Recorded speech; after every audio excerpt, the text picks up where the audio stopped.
It's hot and cold, really. I think.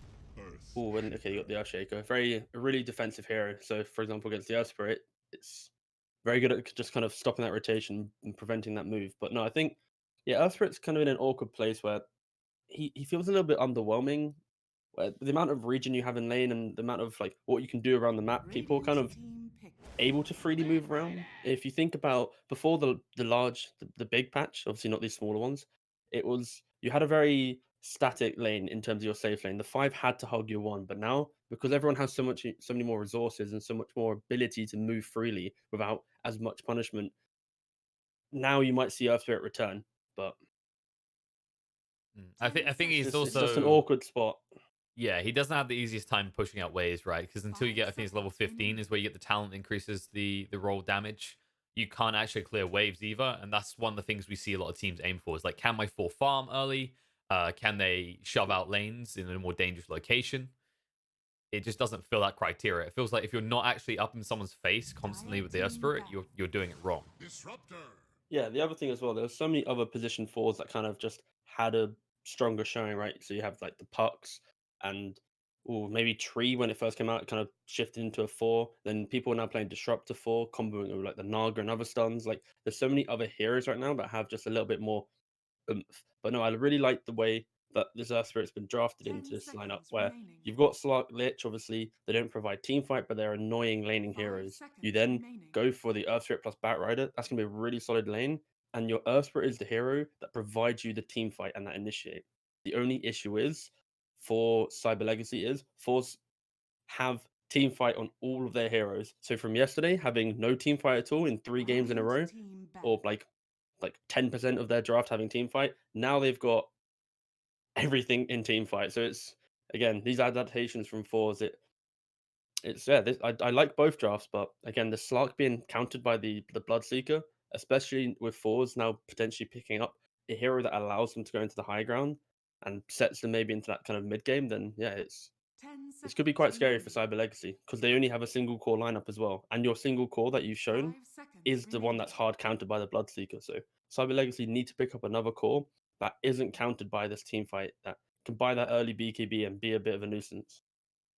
And we'll see the Brood Mama getting banned out by Cyber Legacy to make sure they don't have to deal with any kind of cheese factor. That would be a Yeah, catastrophe for them right we've now. seen two. I think we've seen like two Brood games now we've casted together, and both of them have just been like, There's even no if the counter. lane's awkward, it's just such a good Brood game and they win, right? Like Mhm. Radiant people are so team fixated pick. on the idea of okay, we pick this hero, beat it in lane. It doesn't work like that because after the laning phase, you still need to play 20 minutes or 30 minutes of a game where if you can't stun him or can't can't kill him, he's gonna probably win the game. And you actually see forZe go for the Monkey King ban, so likely they're going for another melee hero. I don't like Ember so much in this game, right? Because there's decent Dire catch with team the Earth pick. Spirit. But the Mag, that's a more Sure, solid pick. We got the double it buff is lineup. it's the combo. The kind like I think Nip was when Bloodseeker was kind of coming back in. Nip was the team that was really picking it quite a lot, and it was the Nip Magnus, the Bloodseeker Magnus combo. Obviously, you got empowered to make the Bloodseeker farm quicker, allows him to scale, and he doesn't fall off as quickly. And then also you've got 10 the natural seconds Rupture remaining. Skewer combo, and yeah, it's just a really good all round team fight and 5 aggression. And seconds remaining. I'm worried that Cyber Legacy, again, like I said, it only has this single core right now. They're going to need to pick up a core that can make it a little bit harder for forZe just to simply take a team fight because all they have to do right now is jump these supports. They can ignore the slot because you just rupture them in the corner. Like it's very easy for forZe to take a team fight. Cyber Legacy though, if they want to take a team fight, they really have to have the right vision, the right initiate. They have to like jump this Magnus or let's say jump this Bloodseeker, but it's still so awkward when you have all this kind of save behind them. And when I mean save, I don't mean like a banish, but just stuns and yeah, just Yeah. stuns, mate. I don't know where I was going with that one. Yeah, you don't need to go deeper. It's No, no, I no. think it's We're fair to good. We're say good. that like whenever you have a Slark draft, you're looking for this kind of in and out play style, right? And while you do have things like the Earth Spirit and the Batrider that can be good for that, you're playing up against all this control, the Disruptor, the Shaker, the Mhm. Treant. It's like once you're in, maybe Slark gets back out just through the courtesy of Dark Pact, but he's leaving heroes behind who are gonna die. Yeah, they're gonna. I really think they need to get some big win condition now. So I think you have to put the Slack as, of course, he's your carry, but he's going to be more like a. he's gonna be like your semi carry way. He's Yeah. gonna make space and be annoying, and the Bloodseeker, the entire game's gonna think, "Okay, I need to rupture Bloodseeker. I need to Slark. Sorry, I need to rupture this Slark." And then his thought process is so tunnel vision onto Slark. This other core that Cyber Legacy can pick up can be that kind of damage dealer in your face. But Kind of like games where it's hard to see what heroes it is, though. Like what hero can they really pick here? I'm wondering like maybe Medusa? Tiny. We've Ooh, seen like the right click Tiny, but it's waned in popularity. Gunka. And Okay, Choose we your mentioned it hero. before. When there's a lot of gaps in your draft, what do you do? yeah, pick the Gunka. Sure. I was gonna say like my idea of Medusa was like it just gives you that ability to just hide behind a hero, right? Let them be the frontliner because you need a frontliner and a damage dealer, and that's what Medusa is. But Hmm. if you have Kunkka, he can build up to be tankier. He can give you that team fight, and like you just said, when you have the gaps in your draft, which Cyber Legacy have, they do lack team fight. This hero does mitigate those problems. The only issue is if the Kunkka doesn't have a good lane, if this bat doesn't have a good tempo, and you rely on your Slark to be the one that's doing your damage in the 20-minute mark, he is so hard countered that your single core, I'm going to keep saying single core because as much as Kunkka's of course a core, if he doesn't buy the damage items, he just becomes utility control. So then your primary physical damage output will be this Slark moving into later portions of the game. So I think forZe have left the draft with they're probably the win at this stage, but again, we've seen it so many times. You can win the draft, but you still have to make the plays in the game. So yeah, it's gonna be an interesting one. Most definitely. This is just step one, and we'll just see what they can actually do on the lanes. It's going to be fun to see the Earthshaker free again. We've been seeing a lot more back in the 4 role recently, and if you can get your hands on a quick Bling Dagger, you've just got so many Ooh, ways on the side of forZe okay, of yeah. countering Cyber Legacy. Yeah, I completely overlooked that actually. As soon as they picked up the disruptor, yeah, it meant that the Earthshaker had to be a core. Yeah, Actually, it's potentially they could have even ran a 3 disruptor. I wouldn't be surprised that that might become a thing, especially if you have a Shaker 4. Just keep that in mind for future drafts. no, that's a fair point. I can see where you're coming from on that, right? Like, because if you can get your hand, we always talk about this axe and how quickly Yeah, forZe start to get it. If it's a free, exactly. you're gonna get it so quickly, and your ultimate is not a high cooldown. Whereas Shakers, it's much higher on that Echo Slam. But it's also the Shaker is one of those heroes that Prepare for battle. you pick it and it always enables any hero you pick off lane. It's not like your free pass to pick that annoying hero in pubs that everyone goes, "Why are you playing this off lane?" Shaker's that hero that kind of gives it the free pass. So if you want to play any hero off lane, get yourself a Shaker, put it in that lane and pair it with that random hero you want, and then go and play your pubs. It just works, don't worry. It's like the the unwritten rule of Shaker, just that's how it goes. Yeah, it's fair. You still have the good old creep blocking to do if you want it. And then it's just always a lurking threat. Whenever they want to jump on you, you're just that save a life, right? You're the lifeguard of the lane. I'm just going to throw down a fissure, and it's okay. My offlaner, unless he's really, really stupid, or she, they should be out. Or out of position, or yeah, but that's it happens. Sometimes you 30 you seconds click to one too many battle. times up the lane, and then And whoops, then you're dead. lag for like a whole minute, and then you come back in. You're like, why am I Ah. here? Why am I under their Are you tower just right now? describing your pubs right now? Yeah, I get a lot of No, Shadow yeah, Hamlet just builders. making sure. It's Yeah, just it's a making rough sure one. we're on the same page. Because these guys, they're 7 or 8K players, so they might be more less inclined This is to true, do the feeding. but if we're being totally honest, they're not all invulnerable to lag, as we've seen so far through this tournament. 19 team does get the rune, and Bignum takes just as much damage. So, it looks like that should be... Is that going to be 2-piece? It looks like it, yeah. Yeah, this lane top's going to be the Earthshaker has to secure his own lane with the double fissure to make sure it gets to his tower. Otherwise, the Slark will be able to take him away from all the creeps due to, of course, the Slark v any melee offlaner matchup. Because of the double fissure, this means that Radiant can then tri-lane bottom for the first wave or two and try and secure this Bloodseeker lane. Because again, Earth Spirit, Batrider, it is a spooky lane if you get level advantage. So they're going to want to pressure that lane, stop the Earth Spirit, Batrider getting that early start, and then move back top to stop the Earthshaker again. Absolutely ruined by this luck. Definitely. And then when you think about level 1, it should be a little bit stronger for forZe because you've got the power of the tree and then the Bloodright. It's one thing that's made Bloodseeker so good is his ability to zone out everyone away from sort of range creep denials and secure And he those early and levels. he should always secure it because it is pure damage as well. Hmm. I think Another key thing to note with the Earthshaker lane is if he does get the levels, he can actually play the lane against the Slark because of you get points in Aftershock. The Slark, sure, it annoys you over time, but if you get to like level 4, level 5, and the Slark's maybe a little bit less, then you can actually play the lane. So, yeah, it's going to be really critical to see how they move from this bot lane engagement and if they ever do help this top lane. Because right now, Shaker's kind of crushing it, 6-2 compared to the 3-1, and that will be due to an early point in the enchant totem. Most definitely. And the thing is, this doesn't change around about 6, right? Like, usually we talk about Slarks, like, okay, there'll be some pressure, but he's free of needing regen once he reaches 6. But the rate at which you regen up with that level 1 Shadow Dance is so slow that if you come anywhere near the creep wave, Shaker kills you. Oh, it's actually not, sorry to contradict you, so it's actually really good level 1 now. He dips into that fog. Yeah. It's like, woo. It did get buffed, but you have to spend time away. You miss 1 or 2 CS at a time, right? And then Shaker keeps harassing. Was my point.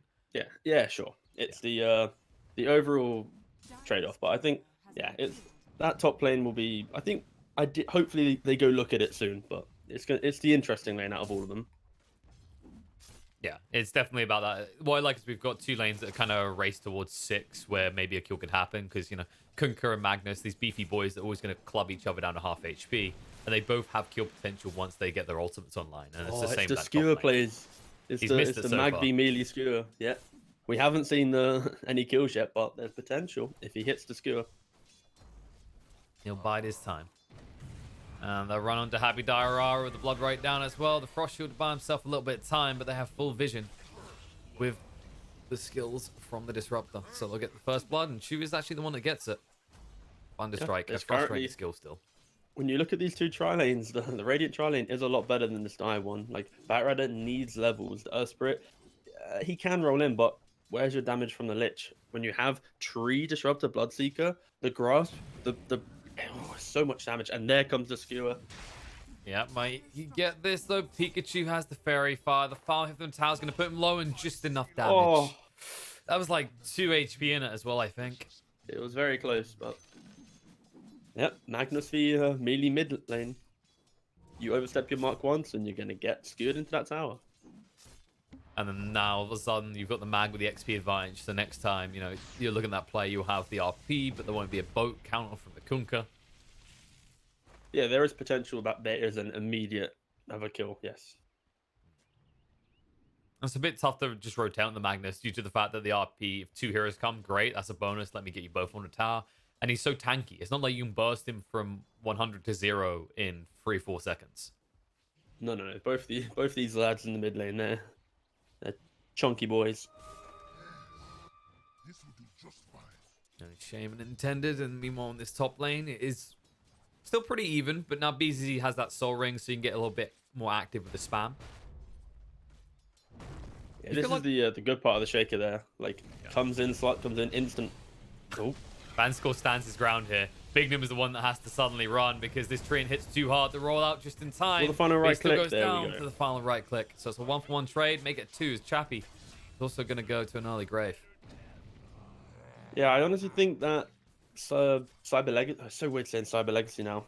Previously 178, now Cyber Legacy. They left this as a tri-lane. I feel like when you see this force tri-lane, it's so strong and potent that you'd rather heavily enable your Slark through just the Lich moving top and allow your Earthspit Batrider just to play bottom. Like, it's going to be awkward, but I feel like the Slark needs to have a really good game. And right now, you're not really stopping the Bloodseeker from farming bottom, where he's still in that 20 CS region. He's still having a good time. And he probably would have maybe 4 or 5 more CS if you'd played the 2-1-2 lane. So, and more importantly, you're not stopping the Shaker at all, which, if you had 2 heroes there, you'll feel pressure. Yeah, exactly.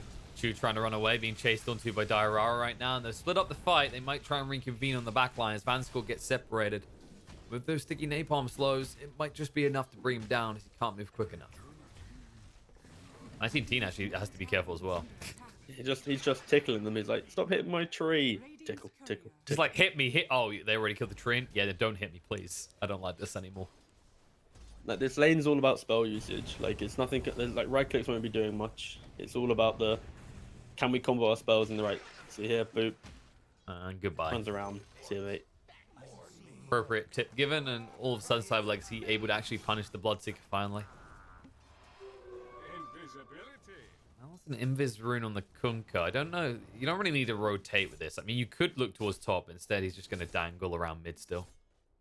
Yeah, I think it's all about just he wants to match the Magnus's level of farm. If he makes a rotation and it goes wrong, then he's going to be so much more at disadvantage compared to this Magnus, just because the Mag feels no pressure in this game. He's just going to keep wanting to keep farming, want to keep doing his thing, and then when he's ready, he's then going to want to make moves with the Bloodseeker. Feels bad when you're a Shaker bringing out these many mangoes, seeing as you get less value now. You'd think the Soul Ring would be good enough to keep him up. Do you feel like Soul Ring is a underrated item, or is it just not good enough compared to the other choices most offlaners have? It just needs to have a purpose and a reason. So Darkseer, for example, he... Oh, whoops, I throw something across my desk. He has You hate the ability Darkseer that much, right? Yeah, like, ah!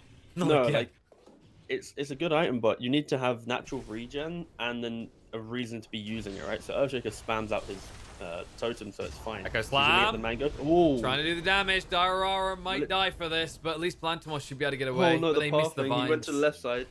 And Vanskool, he just baited Overstepped himself. his mark. And then some, as Plantimos will go in for the kill. BCC, he could have thrown out the stun straight away, but he was scared of the Lich. And Chu in the bot lane in the meantime will be right-click down. No, yeah, so we're quickly summarizing the Soul Ring point is you need to really have a spell that you want to spam and also have natural regen to offset the HP that you lose. So Darkseer naturally buys regen items, and Earthshaker, he's buying his mangoes to offset that, has pretty good health regen, then it works. Other heroes, it's kind of like, on, you know, Miscue. Another Yeah. All That's all the analysis you need. It's just, It's either or That's how we'll rate Exactly. every play from now on. That skewer was, The Soul Ring was, That boat was Just a little bit spooked out by the DD Shaker. You have to rephrase that one. That rotation from Earthshaker was, I just The want the boat DD. was, There's a third one, It's just kind of in the middle, it's like, whatever. I think we're going to have to list these ratings on the channel, or we might have some PP jazz again in the chat. Confused about our analysis. That's true. But, like, I don't get it. Where does come on the scale if you've got these three so far? Now you're getting things complicated. We like to keep it simple. Just like there's 3 lanes in Dota, there's 3 ratings. Yeah, we'll just keep it at 3. Good, bad, and then average. Yeah, we're not Yelp here. We don't go from 1 to 5. That's... No. Ugh. That's way too complicated. That's a big number, that is. It is. I mean, sometimes it's hard enough to figure out Dota when you've got 5 members on your team, especially when 4 of them are working against you. But the RP in the top, and I don't know if they're going to give enough of this to skewer in. There's a blood right, but you got the Shadow Dance out just in time. He'll be able to escape. Diorara will die for it, but considering the rotation, you're happy with that. Kunkka, however, a little bit late to arrive, maybe wasn't needed, and now Vanskool, he's the one who wishes he had a TP ally in this lane, and the salve even used to try and live fails. Yeah, that was, I feel like the Magnus maybe thought that the Bloodseeker was a little bit closer. Obviously, he's throwing out the Blood Right from distance, but unable to layer it, and then, yeah, start getting his ult off. Like, straight away, Plantimos is like, okay, wherever Shaker goes, I'm going, okay? I've proven already I can survive your crappy Echo Slam, so come at me, bro. Yeah, he just wants to always be away from where the Bloodseeker is. And when the Bloodseeker TP top, he's going to instantly move to bottom, just to make sure he doesn't get killed off by some random rupture. He'll maybe suffer someone else. Chappie goes down. Buddy. Plantimos should still be able to get this kill. He chases in, and they try to turn on him, but they're not quick enough, or are they? Plantimos still didn't have the Shadow Dance. I feel like the Shaker's probably calling that very much worth. Your position 1 and 3 on Dire, trying to kill just the position 3 on Radiant. Yes. He gets the solo kill, and then eventually gets the kill on the carry through his support rotation. So yeah. It definitely got messy very fast. Like, if they get in there straight away, it's like it's a clean kill. But the moment it takes 3 or 4 seconds, that's where you should be like, okay, we actually haven't lost anything yet. So, yeah, we wasted 10 seconds. Let's just leave. It's almost like rule 1 of Dota. Or one of the first things you learn is don't stack on top of a Shaker, but they weren't paying attention. Now 3 heroes bot. Roll in. On the mark. Chu gets caught out. He has 6, but there's no point in dropping the ult.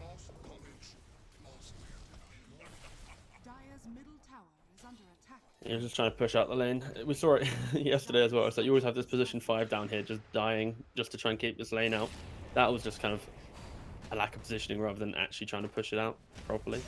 Chappy says, I can't move, but neither can you. 19 team. His own worst enemy there. And BCC just wants the one tap, but he can't get it. And the Rapture just runs out as he goes to hit. Oof, now they're all through. BCC tanky, but not tanky enough. Keep trying to help him. RP comes out just so they can get the kill on the Bignum. So, Magnus to save the day, but that is an RP for a possible kill. Yeah, all 3 cores of forZe are now in the top lane just to get this position 4 kill.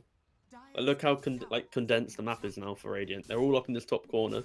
They've got Tree pushing up bot lane, but Dire are so spread already. They're getting so much more out of the map right now due to forZe trying to play aggressive, but they're comboing heroes and not being able to fully kill them just because they don't have a lot of damage unless there's 3 or 4 heroes there. So they're trying to go for kills as 2, and as 2 it takes a little bit too long.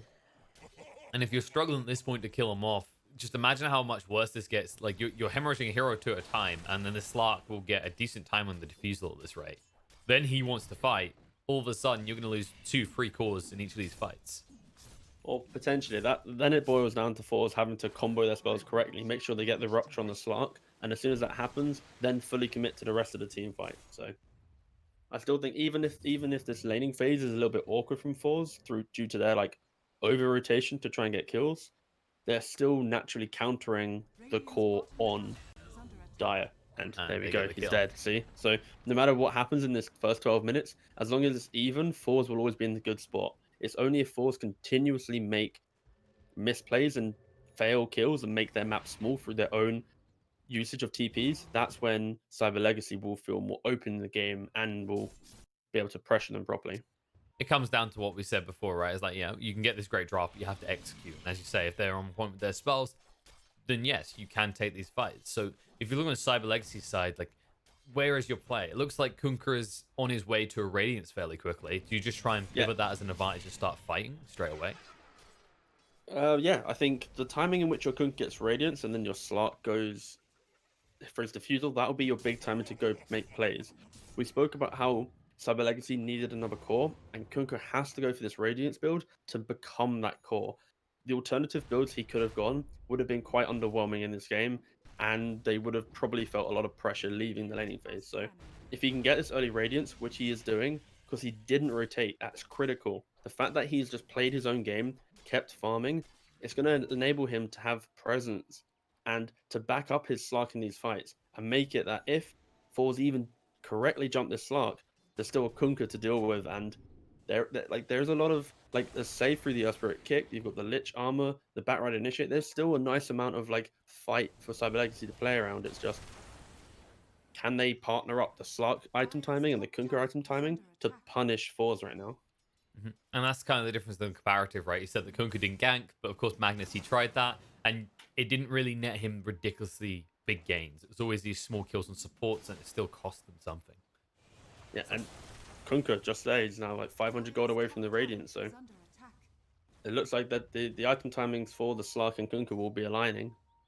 And that's what we've seen these tier 1 teams especially always try and prioritize, is coordinating your timings so you get this huge power spike that just overwhelms your opponents. Instead of going, oh, we just got a Blink Dagger on a Shaker, right? Like, forZe should be able to be in a scenario that, like, we just got a Blink Dagger on a Shaker and a Magnus or something to that accord. I think it's a pretty... Even when they get this timing, there will be quite a small window as Vance score potentially gets picked off here. No, they don't want to commit hard. He's got the overgrowth. There we go. Happy Diarara is gone. Yeah, didn't see the amount of numbers behind that tree actually, but like even though they're going to get these items, the Bloodseeker just completed Maelstrom, and he's then going to get the Empower as well. So he's going to very quickly progress towards that BKB. And as soon as the Bloodseeker gets that BKB, the Magnus should potentially have a Blink, Earthshaker should have either Blink or Ags, and at that point then...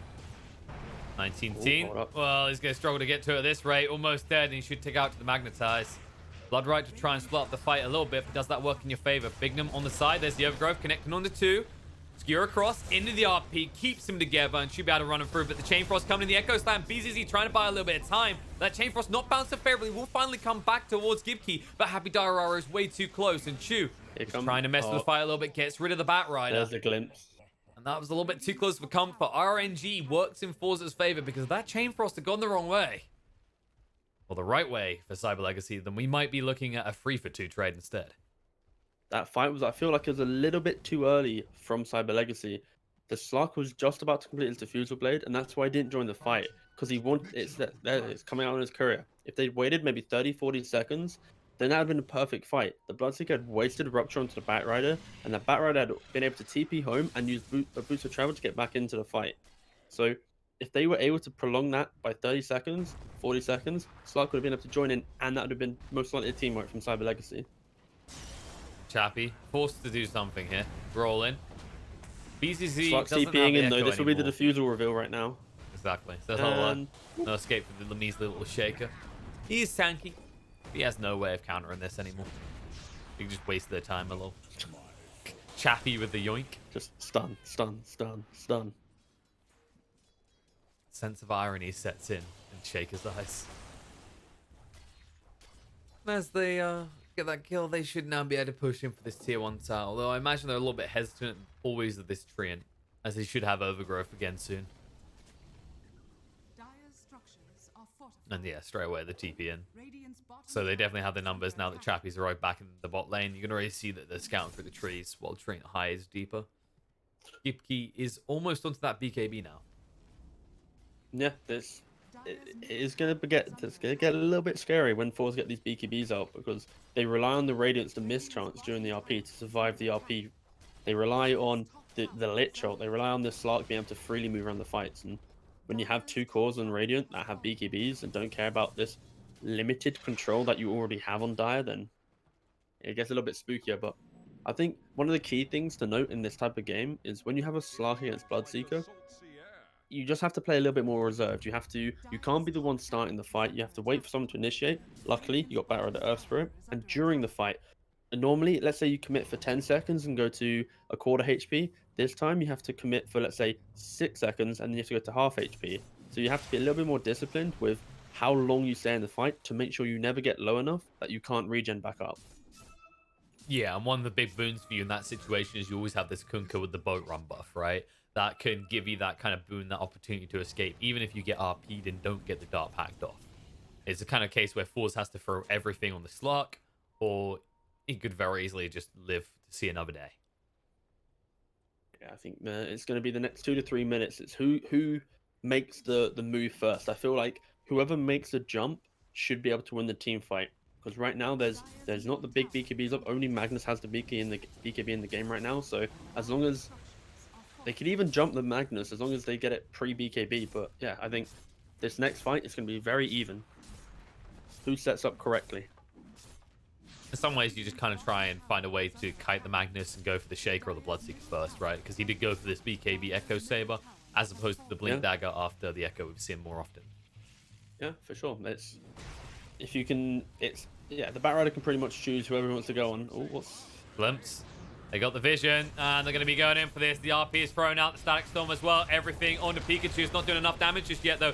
And the Chain Frost bounced around favorably this time. Should allow him to snipe out in the back line as Fanscore will be brought down. But now the lasso out to BCC to keep him out and away from using that Echo Slam. Bignum needs to roll out. Echo Slam finally committed with a creep wave on a Chaffee. The skewer through with a Rupture to try and bring him down. But now Palantimos, he's just been ignored the whole fight. And yes, yeah, they don't have sometimes Rupture now. They don't have a way to deal with him. Exactly. You're too late in and you're too deep. This might be where you just get punished. Gipkey already out of mana.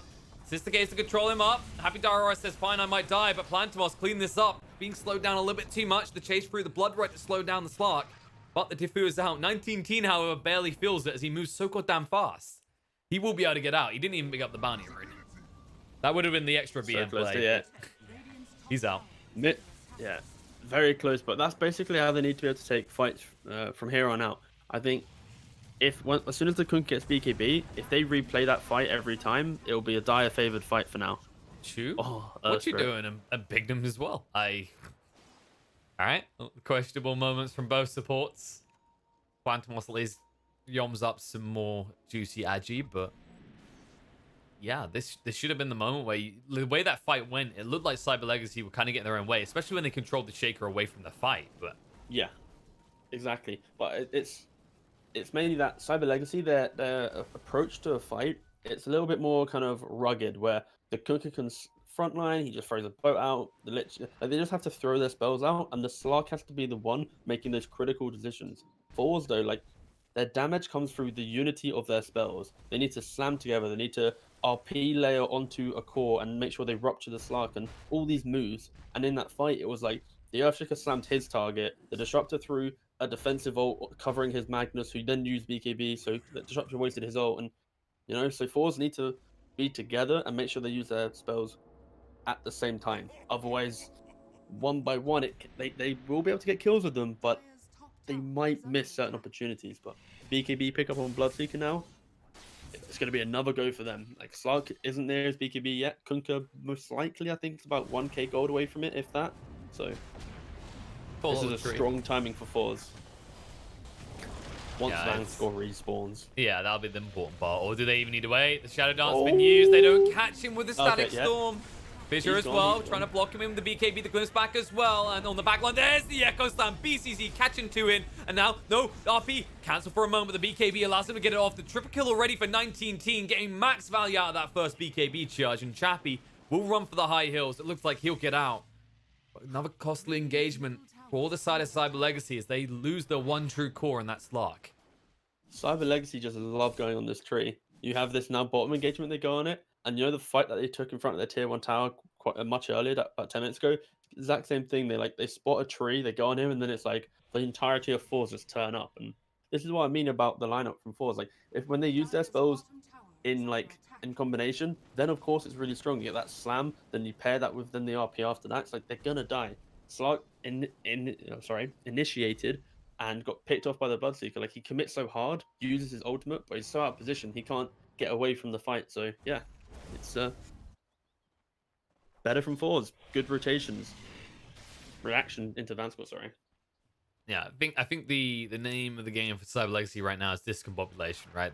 Like, that fight in the mid that we saw be a bit mixed is because everything was discombobulated from forZe, as you said. But Cyber Legacy are funneling themselves in these choke points around the chases for trees, as you said. They're getting a little bit too baited, and when you do go in these choke points, it seems obvious to say it in hindsight, but Cyber Legacy still don't seem to be learning, which is, you're up against this Shaker, you're up against the Magnus, the Disruptor. You want to be trying to split the fight and create this open battlefield. Yeah, just make forwards feel like they have to throw out their spells defensively. Like, you see it so many times when you make that initial jump. Certain heroes be like, okay, I'm just gonna quickly RP on myself, or I'm gonna drop my Kinetic Field or Static Storm on myself. Like, if you can make the fights like this, then of course you're gonna be able to mitigate some of the control, some of the damage that they can output. But as soon as this Slark gets BKB, then it's about, can we start the fight with Kunkka BKB? Maybe waste a Rupture on the Batrider, and then Slark has to fully commit. So yeah, this Bloodseeker's getting scary now. Look at the Maelstrom, the BKB, now building into the Sanj and Yasha halfway there as well. This is where the farm gets really easy for Radiant, because they've got the levels, they've got the ability to push out lanes, obviously in power. And Disrupt's getting a lot of money as well. Oh, attempt with the skewer off the mark. Pikachu isn't going to fall for that. He's hanging around a little lead to an instant D ward as well. X, boat. But they do have the high ground ward though here, so this is going to be potentially a good fight for Dire. Stuff gets due to him visible out. advantage. Now on side, Echo Slam goes in for the BKB's activate now. The RP coming out, the Chain Frost to try and counteract that interaction, but it's not going to work. The BKBs are active. 19 Teen is extremely low though, and now BCZ goes down. Palantimos, he got the BKB Shadow Dance off. He's able to turn on. Gibkey is tanky enough to run away, but the buyback comes out the Shaker, and the glimpse back. No! Ooh. Oh, the Rupture interaction, killing off Palantimos. It looked good for a moment, but immediately the second rebuttal from forZe is good enough, and Chappie will also hit the early grave. As 3 are dead on the side of Cyber Legacy. You got the buyback out of the Shaker, but this is probably Roche going the way of forZe. And that just shows how the Bloodseeker v Slark matchup is so Bloodseeker favored. When you get that Rupture off onto the Slark, he has nothing to do in the fight. He has to stand still. He tried to edge away a little bit, and then Disruptor realized that he'd moved slightly, gets the glimpse, and boom, now you're dead. So, and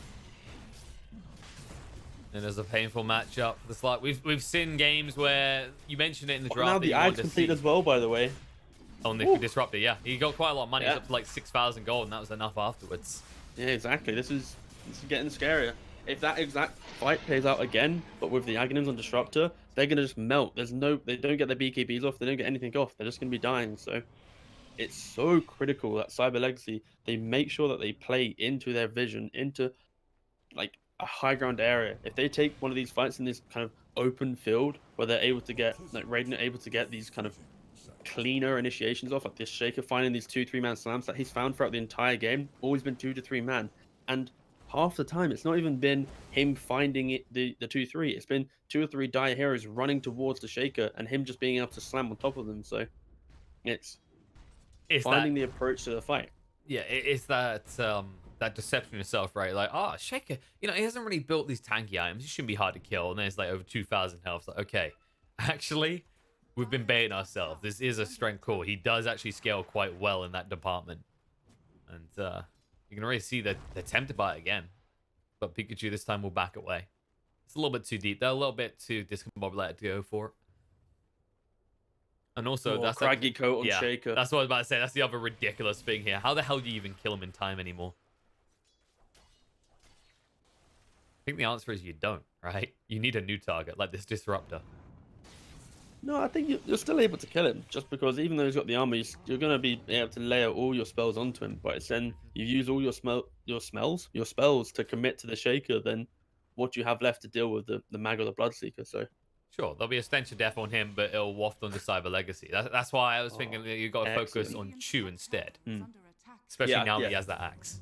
yeah, again, and that boils down to they have to hold the correct areas to be able to locate the Radiant lineup as they move in aggressively, and then make the jump. Use the Earth Spirit, use the Bat Rider, and then get those jumps. Because right now it's been Dire have just kind of been bundled together in areas, and then forZe make the jump, and then Cyber Legacy, all right, okay, let's go, go, go, go. And at that point, they don't have a clear route to finding the supports or finding the Shaker. Then they just get wombo comboed and kind of removed from the game.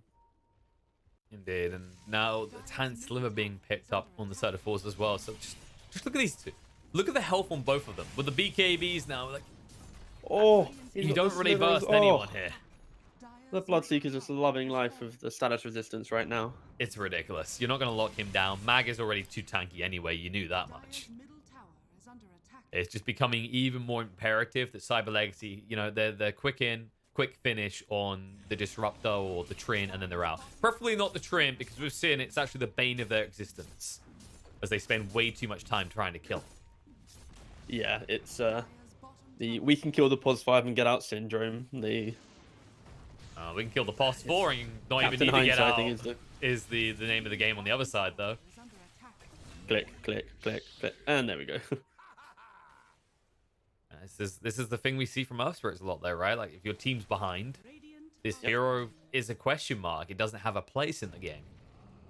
And especially when you pair that with the vision that Radiant have right now, they've put up their line of wards so deep into Dire jungle that Dire, look at them, they're having to play on the Radiant side, which means that Radiant have free reign to skip waves and kind of just do what they want, farm most of the map. They're mirror moving, and this time it won't work for Chappie, Nope. at least, as Yeah. he gets caught out. Radiant identify that and get the pick off. Very, very good movement from forwards, which now means they got 60 seconds to make another forward play, but That Tree was lingering a little bit. Now we see it was the play. So I'm like, wait, this means the tree is alone. This means they won't get there in time. Finally, they were able to put that tree in the ground. Chew. Gonna catch Happy Diarara. He's just a little bit too quick. Swift on his feet to get out quickly. No, forZe, they just don't feel pressure to go in that high ground. They realize that that's the rebuttal opportunity, right? With the chain frost, the bow. No, this is the bane of the qualifier. The entire qualifier has been, this high ground's been like the sixth man for every team. Hey, it's scary, okay? You know when you're like younger and there's that kid that's like a foot taller and you're like, Jesus. Right? The high ground is exactly that. It's higher than you. You look up to it, okay? You one day aspire to be it. To be a god, to be on it. And there's no Right. rush. forZe, they're gonna keep building this lead as time goes on. I just thought high ground's scary because the steps. You have to make sure you just put one foot in front of the other, get up there. I didn't realize you were scared of walking upstairs. They are spooky. Have you ever seen the steps, which are like it's not like off, so each foot is like offset, so it's like the left foot is like, let's say, on 0, and then your right foot step is on 1, right? So it's not, you don't get put both feet on the same elevation. Have you ever seen those types of staircase? Yeah. They're spooky. You have to like hobbit too climb thin. them. I don't know. Yeah, I get you. That's I was having that's not the PTSD way. to them. we don't make stairs those ways anymore. Though. Imagine, That's a definite imagine health climbing and into a safety loft with that liabilities. staircase as a child. Oh, You know, I never The- fell down, but these stairs. boy, I was scared. Cyberlexi now a little bit climb- scared to okay, go in, cool, but they they jump climb in those pretty stairs well. deep. And Chappie, well, he had to BKB to go up the stairs, and now it's a regret. Skewer off the mark, but the rupture means Blantimos can't move. BKB will try for the TP out, but no, you don't. Where are you going? How about back to your fountain? Let's give you an express ticket there. Lassie on the side, trying to separate 19 team from his team. Overgrowth to try and control him up, though. And the stun control is good enough. Blantimos is dead. The boat is too late. And with a BKB, 19 team runs straight into the base. Finds a kill. Gonna glimpse back onto Chappie. And Gibkey trying for the skewer play off the mark. They have got the X, but he's got the BKB. Oh, we got X. There we go. It's like rock, paper, scissors, but BKB beats all. And Pikachu, he's losing this fight right now. The BKB, he has to stand and fight against it. 19 team is getting extremely low. Stun control on the Bignum, but no. BCC, he's losing too much health. This Radiance Bird is slowly ticking him down. And Gibkey, he may have gone a little bit too far. He's got the skewer. It's time to get the hell out. 4-staff, skewer across. Chappie, what the hell are you doing here? Wrong team. Get out of here. Roll in. Glimpse out. Confusion on Bignum's face. Where the hell did I go? What is happening? X control on BCC. Gibkey, he's still on top of him. That was a good, nice roll. Beautifully Bignum. done. Gets them the double kill on Pikachu. We were wondering when this Radiance was going to pay dividends, and apparently that was the moment, because that damage I output told was you, man. ridiculous. Staircases are scary. Left foot, right foot, left foot, slip, death. You can see it on those stairs as well. Those ones are they're not clean. They're not newly They greased them. New neutral item, buttery staircase. You just apply it to the. Don't give them ideas. That would be so good, actually. It if you could, like, provides a booby- reverse movement force of No, 50%. no, like so it's like a button on next to your high ground, right? And if you put your hero on top of it, it turns the staircase from steps to a slide. I knew So you it were going to pushes go it. there. Yeah, that's so good. This is like So a you can just sequel put- to the Austin Powers movie right now. So Oh you can my just God. kind of go, guys, they're running up our high ground, slide, and then they can't move up. They just slide back. Oh, so good. Would you like an obligatory spike pit at the bottom of the stairs while we're at it? No, that's the new Dota Plus pay to win feature where you pay $2.99 per week, and then you get the additional spikes knew. on booby traps. I knew I was paying for Dota Plus for something.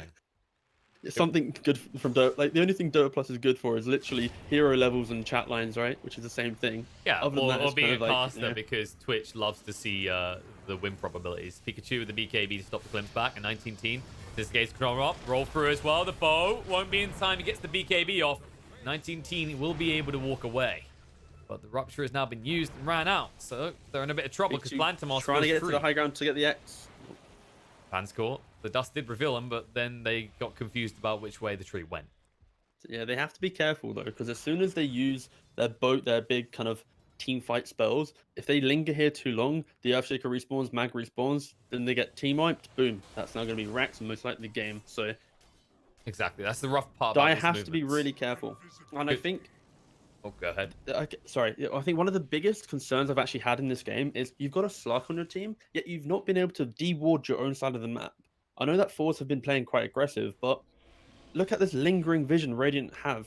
And they've had this type of vision for the last last 14 to 20 minutes in the game. And it's like, you've got this Slark in your team. You shouldn't have any aggressive wards. As soon as you get this one good team fight, clear out your jungle, move out, and make Radiant feel scared to move into this kind of dark area of the map. It's a fair point. And now you're in the situation where Roche is back up. You haven't actually got control of your own jungle. You spend time on that. forZe have the options. And with all these spells, it's just very hard to see a way that Cyber Legacy can fight a direct Roche pit fight. They need to find a pick-off before you even reach that choke point. Radiant are scanning. The story of the high ground. You Nice. do it once and then you go, wait, no, we're not doing this again. Hold up. I've watched that movie once. I refuse to watch it again. Only the true Star Wars movies. Thank you. Radiant's Chappy. middle tower is under Looking for a attack. Chappie friend. needs to make sure that he's getting a little bit. I was worried that initial Glimpse. move. I'd still be worried if I was you. Chappie. Oh, Actually, no, not we're yet. not sure if we want to do this. He BKBs. He got scared pretty quickly there. He'll just get out. Okay, now get out. Don't get glimpsed again. Retreat. You've tried your initiation. Like these types of moves from Dire, it's like if they get that jump from the bat, he's got the blink, he's got the force, he's going to be able to disconnect someone from the Radiant team and drag them far away. But as soon as you don't get that initial jump, you have to respect the glimpse. You need to leave, because if you don't get out quick enough, instant glimpse, and then again you waste your BKB, which is now a very clear timing for Radiant to go on And the here we go aggressive. with the smoke, the movement in, the rupture's out to Chappie, who'll go into the tree line, Glimmer Cape to protect him, skewer across into the RP, and with that cleave damage just running them through, they don't even care about the boats. The Static Storm does go down, and Bignum can't even escape. Plantimos on the side, able to run one through. His Drink goes down as well, though. And with the Shadow Dance, he'll chase on the 19 team, who doesn't have his BKB anymore. Bloodright will scare away Plantimos, though, and Pikachu has the X out onto Gibkey in the meantime with the BKB. No! That is not how you use spells. X breaks their own lasso, but it won't change the outcome. Gibkey has been abandoned by the rest of his team, as BCC will run the long way around, and they're still on top of the Bloodseeker. They'll go for the TP out. That was extremely forced, though, by forZe, where the move to go aggressive with no BKB is perfectly fine. But rupturing the Batrider is one of the few heroes that can actually punish you for a bad rupture, because he can manipulate high ground through his Firefly. So he gets ruptured next to a high ground, low ground area. He just walks to the low ground, right? So now you physically can't get to him in time to punish the rupture. And now Slark, oh wait, there's no rupture in the game. Thanks, Bloodseeker. He gets a free fight to run around. So again, we've said this so many times already. forZe have to be disciplined with their approach to a team fight. They need to use their spells correctly together. Like this Disruptor roll, it was worthless. He put it on top of 2 BKB'd heroes that just ran away. Like it was just a really sloppy engagement from forZe. And here's the rupture again. Good for Dire to capitalize. Yeah, is it too late? 19 team with the lasso to drag him away from his team and put him on a cliff. Oh no! Pikachu, he chased him with the Abyssal. The force stuff him down. He's back there. Where the hell are you going, Bloodseeker? He's up, he's down, he's up, he's down. He's on the trampoline right now. Trampoline of death and destruction as the Echo Slam comes out. It's an FU Echo Slam if I've ever seen one. And now what the hell is your play? After that clowny fiesta of events, that's 3 buybacks and you still only killed 1 hero. Cyber Legacy using this high ground as their new home.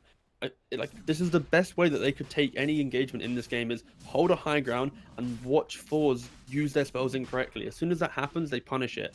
And yeah, so in the last 5 to 6 minutes, Cyber Legacy have been doing it, and it's allowing their draft to have a position within this game. Is Gibkey for real getting? They must know. No, it's God, who's predicting no. the Mag solo slapping down the Roshan? It's almost like the hero does all the time now. Lasso on the side, so they're going to try and find BZZ at least. Static Storm goes down, RP as well, onto Pikachu. But he's not dying quick enough. He's so tanky. Skewer, but that's blocked by the kinetic field. BKB able to turn a fight now with the Abyssal jump on and across. They've already killed off BZZ, but they're not done just yet. Pikachu, he still just stands there the whole time with the boat buff, the Glimmer Cape, everything on top of him. They don't have the damage, and Gibkey gets controlled up. 19 team will TB out again. But yeah, you got your hands on Roshan. Yeah, you got that Aegis, but it's already gone. And you're probably going to die a second time. Pile on top of him, boys. No RP, no worry in the world. The Overgrowth will buy him 2 more seconds, maybe. But the skewer out, Plantimos says, take me with you. And he's like, no, please, I don't want this. 4 stuff. He's going to get away. It looks like Chu saves the day. But this is the moment where Cyber Legacy can now push, and they might even find, yep, Vansko on the side. It was a dieback on the Earthshaker. They don't have buybacks now on forZe. They just used it on 3 of their cores, 3 of their heroes. So right now, Dire can do whatever they want in the game in terms of aggression, as long as they don't overstep their mark and do some kind of Kappa tier 4 dives that kind of forZe just tried doing earlier with the Magnus. But I mean, you're right though. It is on all 3 cores for forZe, right? Because they bought back previously. So you know if you pick off either the Bloodseeker or the Magnus, you're in a game-ending scenario if you're Cyber Legacy right now. Chase him. This is where they've gone deep. In Lasso. BKB means that they can't stop it either. Chu gets dragged out and killed off, dead for 90 seconds. He has no buyback. No buyback as well. You've got the 1 creep they had just died. All right, there's a new creep wave coming though, But and you've got all these stacks, right? 13 seconds. Okay. Yeah. Okay. If you get 1 kill here with enough stacks on Plantimos, you can probably look to end the game. And they did choose the glyph prematurely, I'd say as well. Ooh, That's well, if they don't use it there, the it's tower's probably gonna go die down, anyway. yeah. So. But I'm thinking like the just trying to- second like objective scenario, but you still have your tier 2s, right? So it's either Dire Cyber should Legacy only go stay here full. for the 1 building, I feel. Yes. They should take the 1 building, do a fake back, smoke, and then punish any overextension Magnus? forZe might do in the... BKB from Plantimos. They bring back the wrong target. They've tried this before on Oh, Pikachu. force. but there's going to be the Frost Shield there to protect him. And be able to move away. Fan score is pretty deep. Has this little GG tree down to get that mobility around, but they know it. They have their own walls down. Just drop back for a second, maybe see if any of forZe overextend, and they then have the boom, Prince reinitiate. Chappie There's There's the the reinitiation. reinitiation. Gift, he gets it up. Then they have actually got the Princess Knife, so there's nothing he can do. Magnus is dead. No 125 buyback. seconds dead. This could be the moment where Cyber Legacy could end the game. They go straight bot. They want to open up a second lane at least. Radiant's middle barracks are under They want to attack. take the comfortable route because you have to respect that, yes, you could, in 100 seconds, burst down all those T4s and get the throne, but you are still up against the Echo Slam. Disruptor is up in 10. You've got to respect that forZe still have a way to swing back at you. Radiant's No, if bottom Magnus tower is dead for is 100 under seconds, I attack. feel like Cyber Legacy right now, they've got an absolute open game to do what they want within the Exactly. next 90 seconds. The key And- thing is, oh, God. don't get slammed and don't get like the saving grace of forZe is they still have Earthshake and Disruptor alive to do combos, and Bloodseeker can of course still rupture the Slug, so they can still take a team fight. They can still combo correctly, but if Cyber Legacy approaches correctly, it's going to be really difficult. Just slow, steady. You got 70 seconds to play off. Don't rush. Oh, and there's the Echo Slam. They forced BZZ too early. The BKB for Plantimos, and now the Abyssal out onto the BZZ. Shaker's just gone with the crit pickup on this Kunkka. Hits too hard and the lasting control. Chappie says, even if I die, you're coming with me, 19 teen, and he won't have to. Yep. The boat buff protects him. The rupture That's is all totally she wrote. wasted, and GG. It is all she wrote, and it's just the length of a children's book for the side of forZe. As game one goes the way of Cyber Legacy. And what a turnaround of events. It looked pretty rough after that laning phase. forZe looked like they were in control of this game. Yeah, so I think the key points to take away was we discussed this was forZe, they have the hard counter to this single core lineup of Dire. Radiant are the ones in control of the game for how they can approach objectives and how they can approach team fights. The only way that Dire can get through this aggression is if Radiant take sloppy fights, don't use their spells correctly together. If they start doing this, then Dire's lineup, of course, will like appear and show up and be able to win fights because if the Slark's not ruptured, Bloodseeker v Slark, it's a good counter, but if you don't rupture him, then it's kind of underwhelming because the Slark never really gets low enough in these mid to late game team fights to really punish the hill factor. That's a laning stage mechanic that really hurts the Bloodseeker. So I think just post 25 minutes, really sloppy engagements from forZe and Cyber Legacy, props to them, really good holding their own jungle for about 10 minutes, just making sure they weren't leaving that area and sticking as 5 heroes. And through that play, yeah, forZe made too many mistakes back to back and Cyber Legacy capitalized on it. And yeah, they forZe kind of through, but good plays from Cyber Legacy. No, absolutely. Is the fragility of that combo that you're running. You know, we used to say Bloodseeker counter Slark, but you mentioned it in the other game is with the buffs to the Shadow Dance now, is why we even sometimes are still seeing Slarks go for Ags even against Bloodseekers. Like, all right, I'll just get out, Shadow Dance, heal up, and go back in. And as a result, you reach past that hard time. You hold your ground very well, and all of a sudden Cyber Legacy have forZe by the balls, and they have them by the balls in this series, as now forZe are one game away from elimination. They need to bounce back, they need to win this, or they are done and out. Short break, and then we'll be back.